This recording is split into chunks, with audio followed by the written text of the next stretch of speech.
और ये 10 साल के अंदर ईडी ने 3000 से ज्यादा केस किए, उसमें 95% से ज्यादा केस विरोध पक्ष के नेताओं के ऊपर।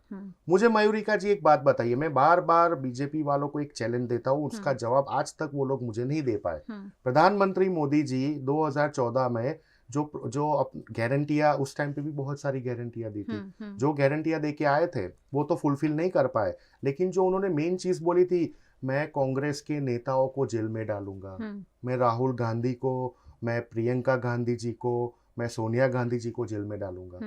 10 साल हो गए भाई आपको, 10 साल में आपने क्यों एक भी एफआईआर नहीं की भ्रष्टाचार के मामले में किसी कांग्रेस के नेता के ऊपर? एक सिंगल एफआईआर ये 10 साल के अंदर हुई हो तो आप मुझे बताइए। क्यों नहीं हुई?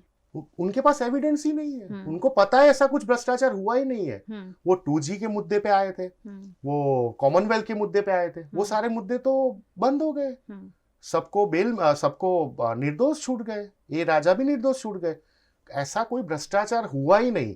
लेकिन जो एक्चुअल भ्रष्टाचार पूरे विश्व में और भारत देश के 75 इयर्स के कार्यकाल में जो हुआ, इलेक्टोरल बॉन्ड, उसके सामने बात करने के लिए रेडी नहीं है। अब जब इलेक्टोरल बॉन्ड का मुद्दा उनके सामने आया, उन्होंने क्या किया? हेमंत सोरेन को जेल में डाल दिया, अरविंद केजरीवाल को डाइवर्ट करने के लिए जेल में डाल दिया। अगेन 3D मॉडल आ गया उनका, डाइवर्ट कर दो, डिस्टॉर्ट कर दो, राइट? इलेक्टोरल बॉन्ड के ऊपर बात करने के लिए कोई रेडी नहीं, कोई जवाबदेही नहीं।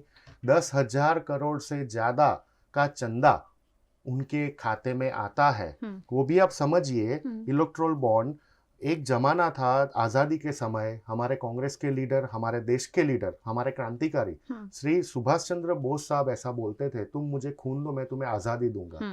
बीजेपी का नारा क्या आया? तुम मुझे चंदा दो मैं तुम्हें धंधा देता हूँ। दो टाइप की कंपनीज के पास से उन्होंने चंदा लिया है। एक ऐसी कंपनी जिसके ऊपर सीबीआई, आईटी, ईडी की रेड होती है, और दूसरे ही महीने वो जाके एसबीआई से बॉन्ड खरीद के बीजेपी को दे देती है जी। और दूसरी एक कंपनी ऐसी निकली जो बीजेपी को पहले बॉन्ड देती है 100 करोड़, 150 करोड़, 50 करोड़ का, और 6 महीने के अंदर उसको 10,000 करोड़, 5,000 करोड़ के बड़े बड़े कंस्ट्रक्शन के कॉन्ट्रैक्ट मिल जाते हैं।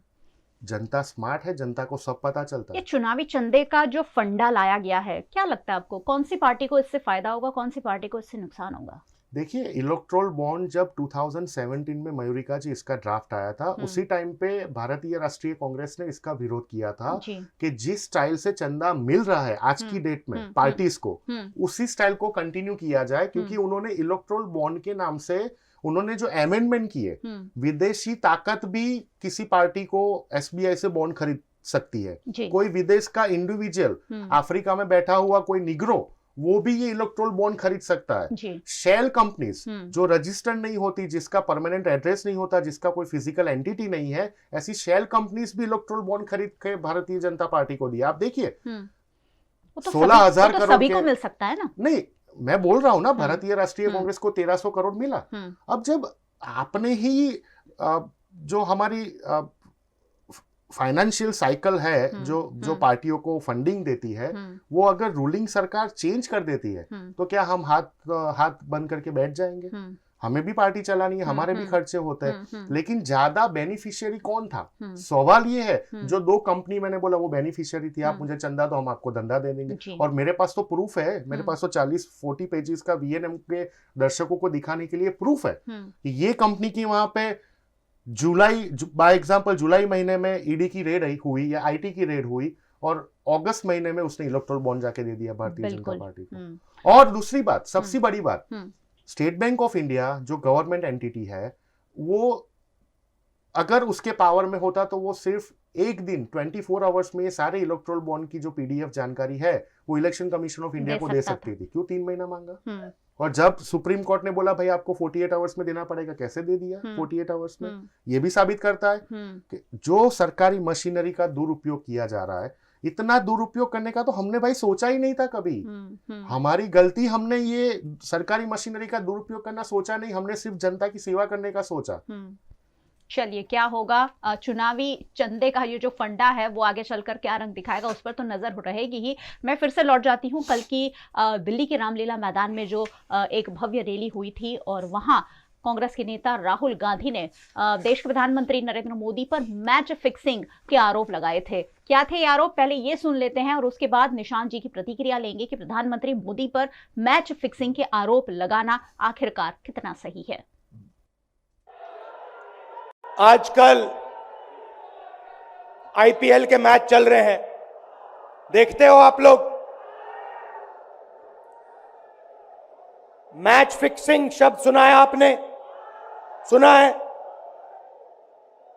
जब बेईमानी से एम्पायर पर दबाव डालकर प्लेयर को खरीदकर कैप्टन को डराकर मैच जीता जाता है। क्रिकेट में उसको मैच फिक्सिंग कहा जाता है। हमारे सामने लोकसभा का चुनाव है।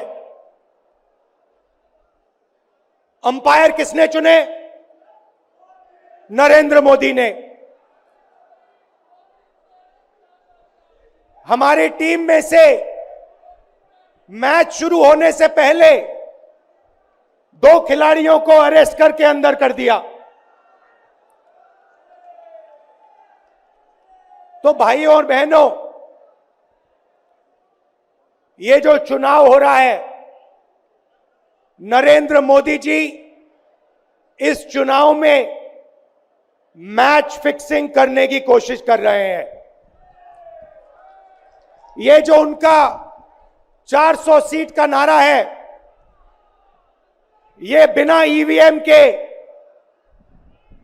बिना मैच फिक्सिंग के, बिना सोशल मीडिया और प्रेस पर दबाव डालकर खरीदकर, ये 180 पार नहीं होने जा रहा है सब मिलाकर।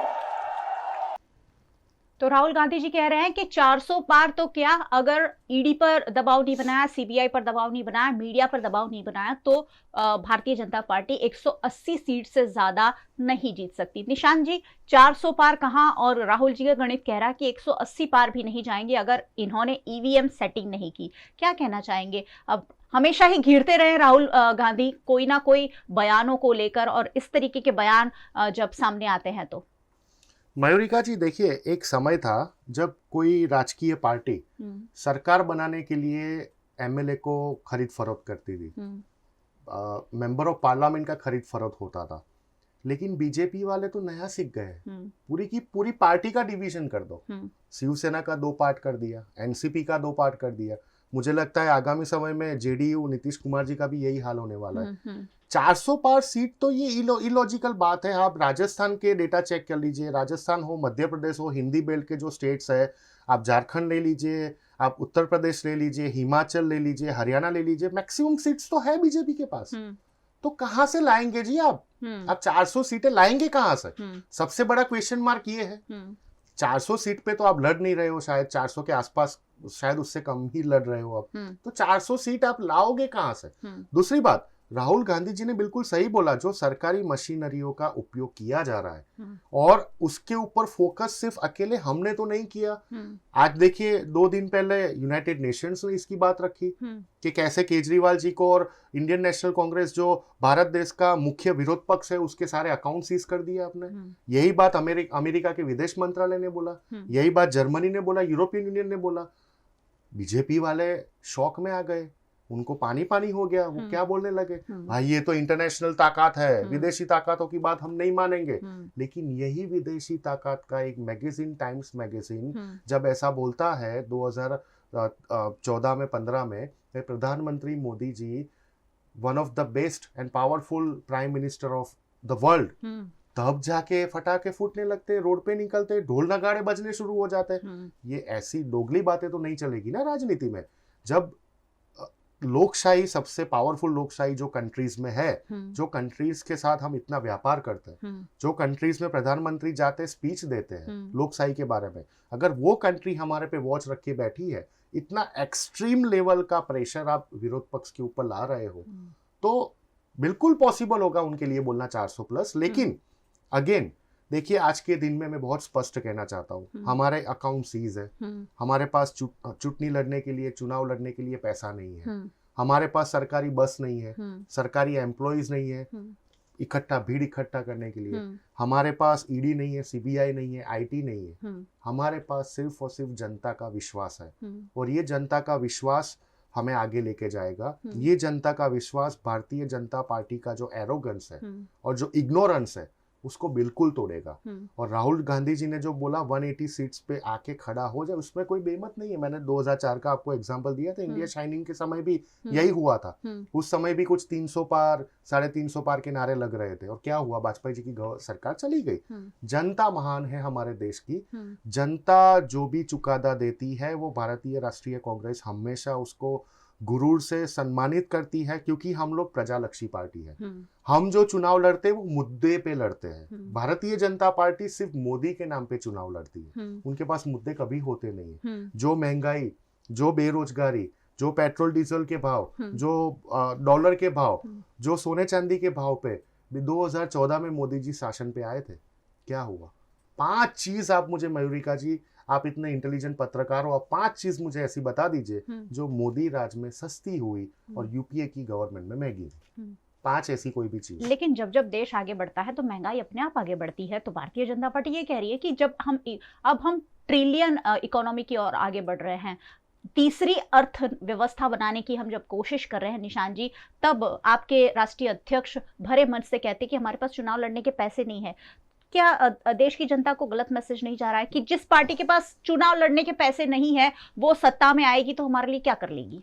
यानी भारतीय जनता पार्टी और मोदी जी का सोचना ये है कि भारत देश का फिस्कल डेफिसिट बढ़ाकर 3 ट्रिलियन पे लेके जाना है। एक तरफ आप 3 ट्रिलियन की जीडीपी की बात करते हो, हमारा जीडीपी ग्रोथ 6.4 से आगे बढ़ नहीं रहा। जो प्रधानमंत्री मनमोहन सिंह जी की सरकार में 9% 8% के आसपास मैनेज रहा था। क्यों झूठ बोल रहे हो आप? क्यों झूठ बोल रहे हो आप? आप देखिए, हम लोग 14 प्रधानमंत्री, देश के 14 प्रधानमंत्री ने जब सत्ता भारतीय जनता पार्टी को दी तब तक 57 लाख करोड़ का डेट था भारत के ऊपर, इतनी उधारी थी। आज 205 लाख करोड़ की उधारी भारत देश के ऊपर चढ़ गई। सिर्फ 10 साल के अंदर 150 लाख करोड़ से ज्यादा का फिक्सल डेफिसिट आ गया। देश के ऊपर इतनी उधारी, डेट चढ़ गया। लेकिन क्यों? भारतीय जनता पार्टी के पास बहुत पैसा है। मैं वही बोल रहा हूं ना कि भारतीय जनता पार्टी ने अपना विकास बिल्कुल किया है, बिल्कुल। आप देखिए, प्रधानमंत्री फंड जो योजना उन्होंने लॉकडाउन कोरोना के समय शुरू किया था, वो आरटीआई के दायरे में नहीं आती। इलेक्ट्रोल बॉन्ड सिस्टमैटिक भ्रष्टाचार के माध्यम से उन्होंने 10,000 करोड़ से ज्यादा इकट्ठा किया। आज देखिए, सिर्फ सिंपल आप बड़ौदा से, मैं बड़ौदा से हूँ, बड़ौदा के एक रूरल एरिया में जब यहाँ के प्रदेश प्रमुख आते हैं, गुजरात के सीआर पाटिल साहब, तो वहां जाके बड़े बड़े 3-3, 4-4, 5-5 माले के करोड़ों रुपए के कार्यालय का उद्घाटन करने आते हैं उनके बीजेपी के। लेकिन वहां के सरपंच, उनके ही बीजेपी के सरपंच को बोलना पड़ता है कि सर एक सरकारी स्कूल दे दो, एक सरकारी स्कूल तो दे दो।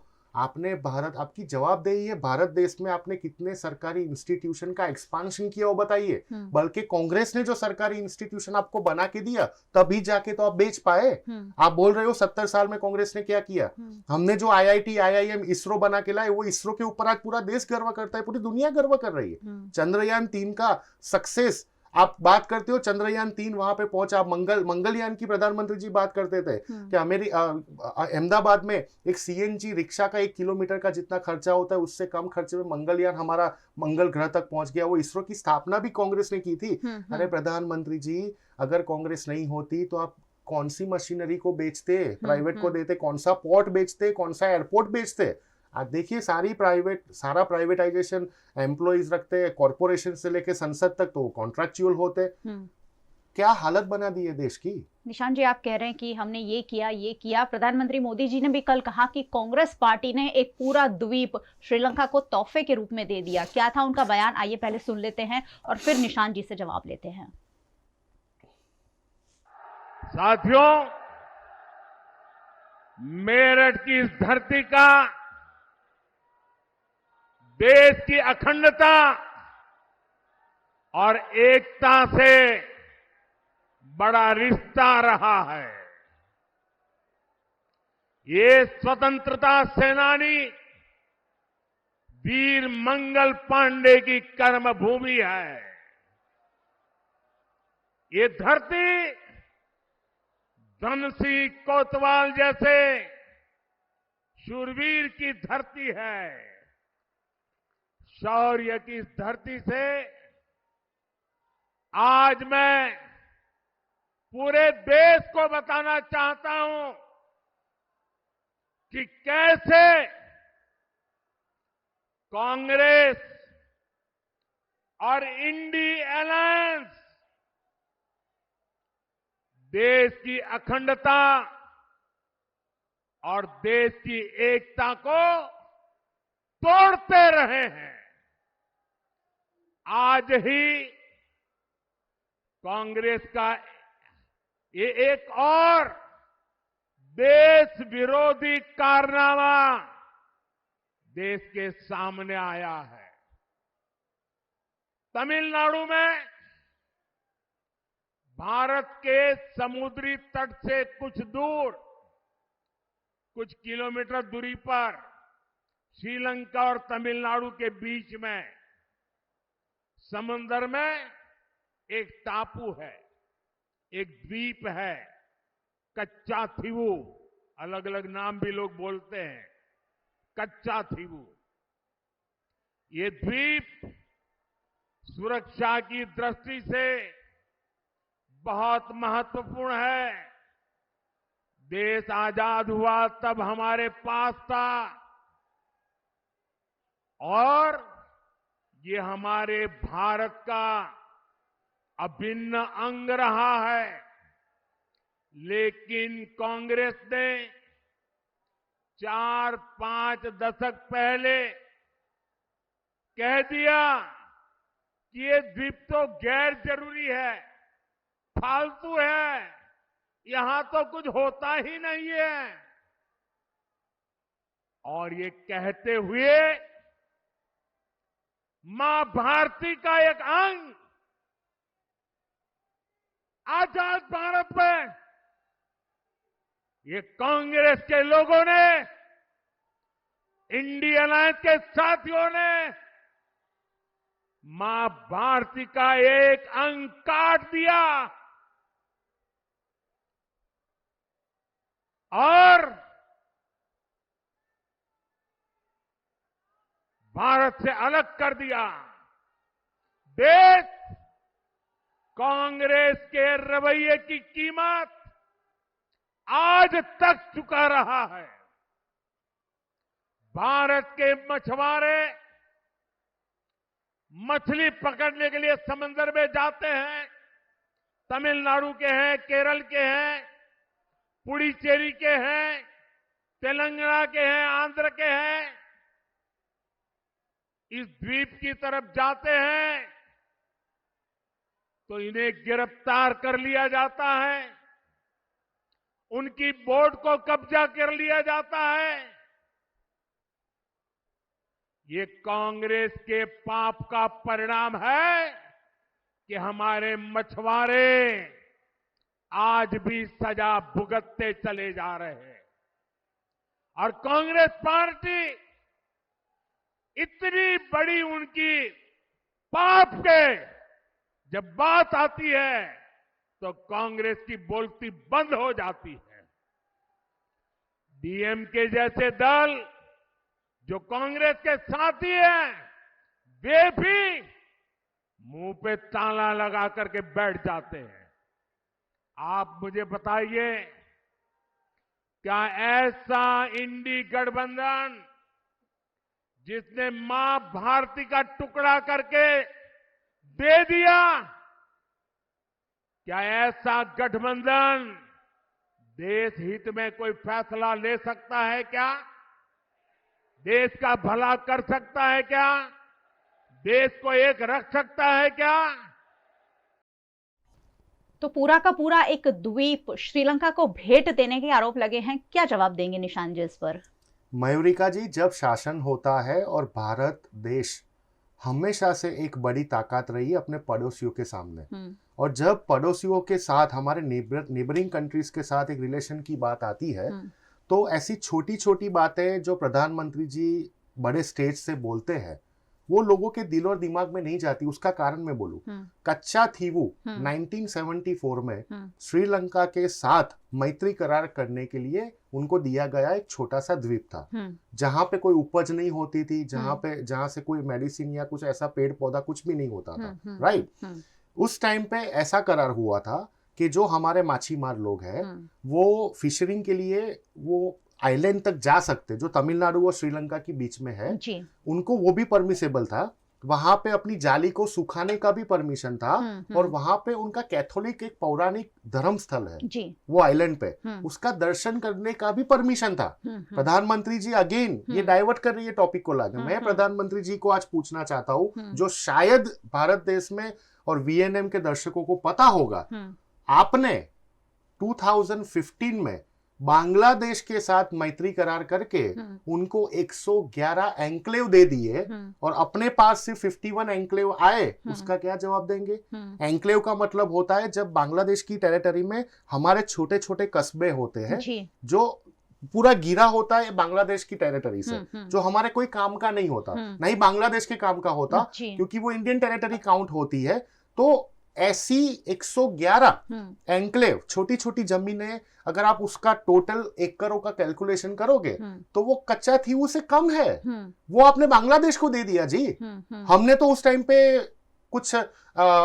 टाइम पे इसका उपयोग चुनाव के लिए नहीं किया था, क्योंकि हम फॉरेन पॉलिसी को बहुत अच्छी तरह समझते हैं। लेकिन आप बात करो अरुणाचल प्रदेश में चाइना ने आके अपने गांव बसा लिए, सैटेलाइट इमेज नासा से लेके इसरो के पास, हमारे इसरो के पास है। उसका जवाब प्रधानमंत्री जी और विदेश मंत्रालय कब देगा? कभी नहीं देगा।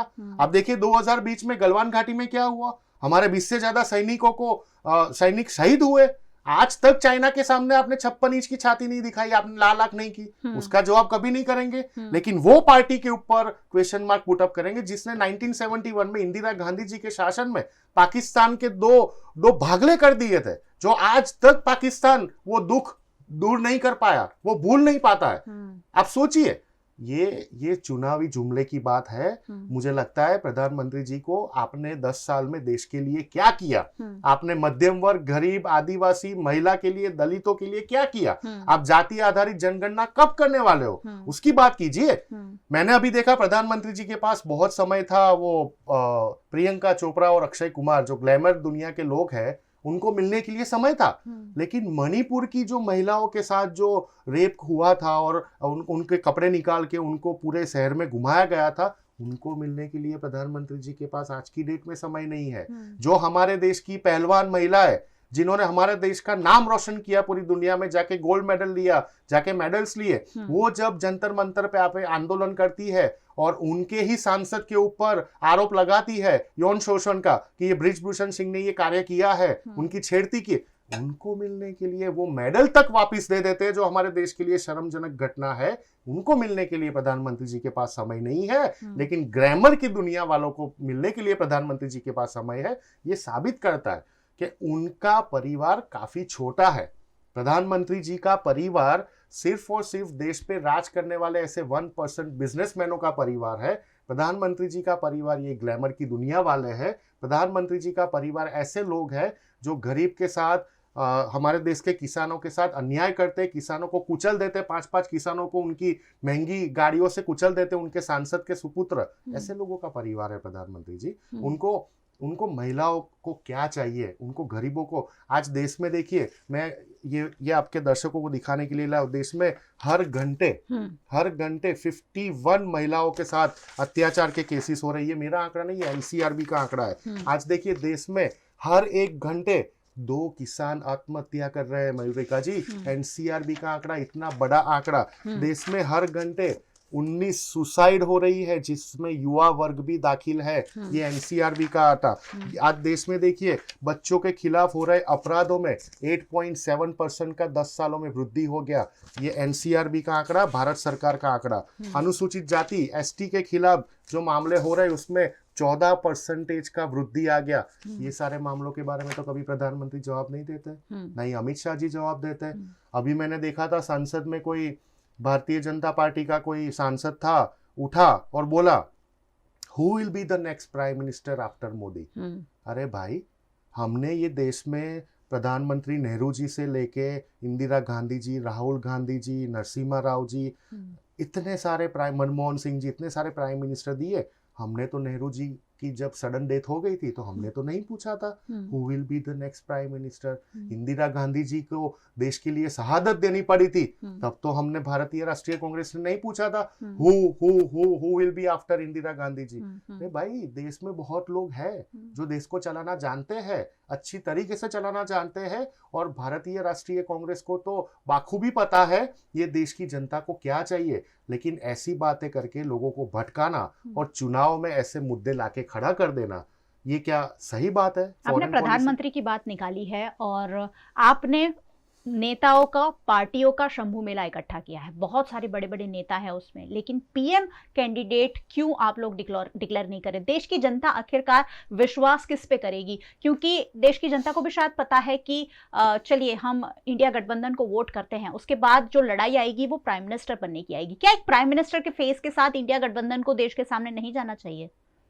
मयूरिका जी, जब चुनाव लड़ना होता है और वो भी ऐसी ताकतों के सामने जो संविधान को पानी की तरह पी गए हैं, जो लोकशाही को पानी की तरह पी गए हैं, कई मामले ऐसे होते हैं, कई स्ट्रेटेजीज ऐसी होती है कि वो डिक्लेयर नहीं होती बिफोर द इलेक्शंस। हम जो है वो हम कभी भारतीय राष्ट्रीय कांग्रेस का नेता मैं अकेला सब पे भारी नहीं बोलता। हम लोग प्रधानमंत्री जी की भाषा नहीं बोलते, हम लोग बोलते हैं इंडिया गठबंधन की सारी पार्टियां भारतीय जनता पार्टी के ऊपर भारी पड़ने वाली है, क्योंकि इंडिया गठबंधन की हमारी जितनी भी पार्टियां हैं, सारे नेता ये देश को चलाने के लिए सक्षम है। लेकिन क्योंकि हम बड़ी विरोध पक्ष की पार्टी है, लोगों का एक्सपेक्टेशन होता है कि हमारी ही पार्टी का प्रधानमंत्री हो। और मुझे अगर पर्सनली पूछा जाए, पर्सनली मैं पार्टी का ऑफिशियल प्रवक्ता हूं, लेकिन मेरा पर्सनल स्टैंड हमेशा ये रहेगा, राहुल गांधी जी ये देश के प्रधानमंत्री बने, कमान संभाले, युवाओं को न्याय दे, महिलाओं को न्याय दे, किसानों को न्याय दे, और वो ऐसे डेसिम नेता है जिसमें कोई एरोगेंस नहीं है, कोई इग्नोरेंस नहीं है, सब तबके के लोगों को साथ में लेके चल रही है। मेरा पर्सनल फीलिंग है। तो क्या राहुल गांधी को देश के सामने प्रोजेक्ट नहीं करना चाहिए? क्योंकि एक युवा नेता के रूप में शायद एक भरोसा देश को मिल सके कि चलिए ये हमारे देश को एक ऑप्शन तो मिले कि ये भी प्रधानमंत्री बन सकते हैं। नहीं, देखिए मयूरिका जी, जब 4000 किलोमीटर की भारत जोड़ो यात्रा कन्याकुमारी से लेकर कश्मीर तक हुई, राहुल गांधी जी ने इतिहास बनाया कि दुनिया का पहला ऐसा नेता जो 4000 किलोमीटर तक अपनी पार्टी, अपने देश के लोगों की आवाज उठाने के लिए चला। उसके बाद भारत जोड़ो न्याय यात्रा आपने भी कवर की है, आपने भी देखा राहुल गांधी जी को मिलने के लिए कोई सरकारी मशीनरी का उपयोग नहीं किया गया, किसी को पैसा नहीं दिया गया, किसी को डाटा नहीं गया, किसी के ऊपर प्रेशर नहीं डाला गया, स्वयंभू लोग मिलने के लिए आए थे।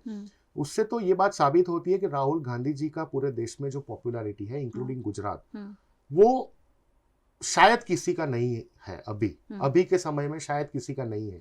लेकिन अगेन, मैं भारतीय राष्ट्रीय कांग्रेस का एक छोटा सा कार्यकर्ता हूँ, मैं प्रवक्ता हूँ। मेरी पार्टी, मेरे आला कमान, मेरी अथॉरिटी, हमारी पार्टी की जो सेंस होती है, हमारी पार्टी की जो एथिक्स होते हैं, हमारी पार्टी की जो मैनेजमेंट कमेटी होती है, जो CWC वर्किंग कमेटी होती है, वो जो डिसाइड करेगी वो हम सब कार्यकर्ताओं को शिरोमान्य होता है। और इंडिया गठबंधन का प्रायोरिटी सबसे पहले तो भारतीय जनता पार्टी के शासन को उखाड़ के फेंकना है ये देश में से, हर एक सीट पे, अच्छी अच्छी सीटों पे जीत के 300 प्लस की मेजोरिटी से पहले सरकार बनाने के लेवल पे आना है। और जब वो लेवल पे आ जाएंगे तब निश्चित तौर पे आवाज इंडिया गठबंधन की पार्टियों में ही उठेगी। मुझे ये विश्वास है पर्सनली कि राहुल गांधी जी ये देश के प्रधानमंत्री होने चाहिए। चलिए, दो आखिरी कोट के साथ में इसे समाप्त करूंगी। प्रधानमंत्री मोदी ने कहा कि 2024 का चुनाव कोई सामान्य चुनाव नहीं है, ये विकसित भारत का चुनाव है। ये कल का ही उनका बयान है। और सामने रामलीला मैदान से राहुल गांधी ने कहा कि ये चुनाव कोई मामूली चुनाव नहीं है, लोकतंत्र, संविधान, गरीबों और किसानों को बचाने का चुनाव है। अगर दोनों ही निशान जी, दोनों ही पार्टियां भारत को, भारत के लोगों को बचाने की बात कह के आगे बढ़ रही है, तो क्या लगता है आपको देश की जनता का झुकाव जो है किस तरफ होगा? मयूरिका जी, आपका सवाल बहुत ही स्ट्रांग था। उसका जवाब मैं ये देना चाहूंगा आपके ये एग्जाम्पल से, मेरे ये एग्जाम्पल से।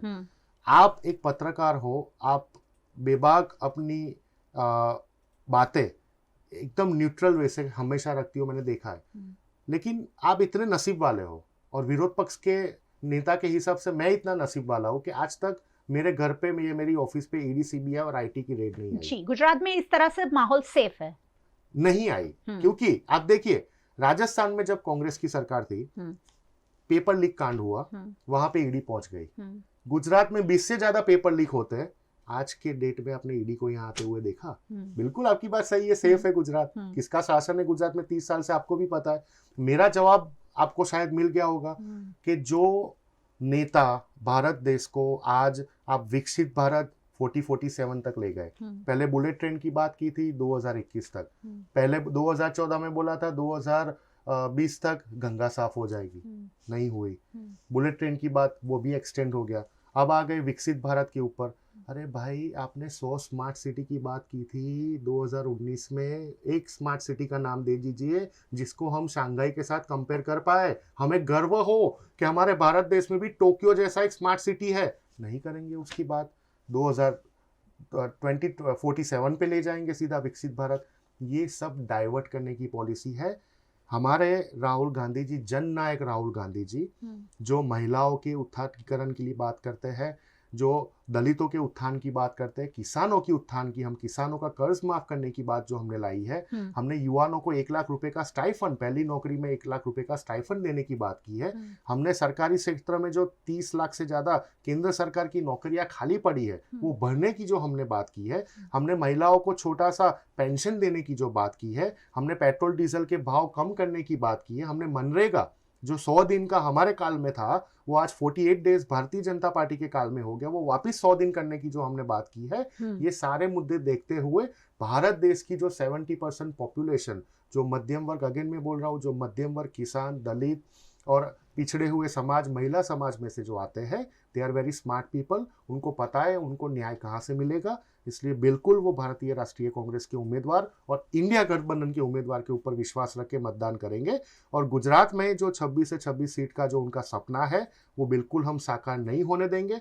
हमारे से ज्यादा तो उनके ही कार्यकर्ता साकार नहीं होने देंगे। जो माहौल अभी बना है उनके ही साकार, उनके ही कार्यकर्ताओं की जो अंतरात्माएं आजकल बहुत स्मार्ट वे से जाग रही है, वही साकार नहीं करने देंगे। और हमारे उम्मीदवार की मेहनत 26 से 26 जीतने नहीं देंगे। हैंडसम नंबर ऑफ सीट्स हम गुजरात में भी लाएंगे।